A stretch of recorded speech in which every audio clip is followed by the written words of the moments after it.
que não sei o que não sei o que lá, que eu não sei fazer cocada. Não segue a coisinha da Drica, né, minha filha? Para fazer a cocada, você vai usar uma xícara de açúcar e uma xícara de polpa de maracujá. Mistura tudo muito bem, deixa no fogo baixo ali até dar uma boa reduzida. Logo em seguida você vai acrescentar 3 xícaras de coco ralado. Eu estou usando coco fresco, mas pode ser aquele do pacotinho que vende lá no mercado. Só não pode ser o coco adoçado, tá, minha filha? Misturou tudo muito bem, você vai vir acrescentando uma caixinha de leite condensado, tá? Eu vou estar usando aqui também um pouquinho de corante amarelo para poder dar aquela cor bonita de cocada de maracujá.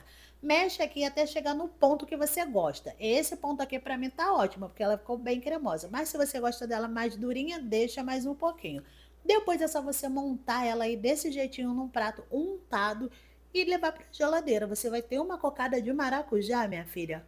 Perfeito. E agora você já sabe, né? Faz, depois volta para me contar. Não esquece de curtir, comentar e compartilhar.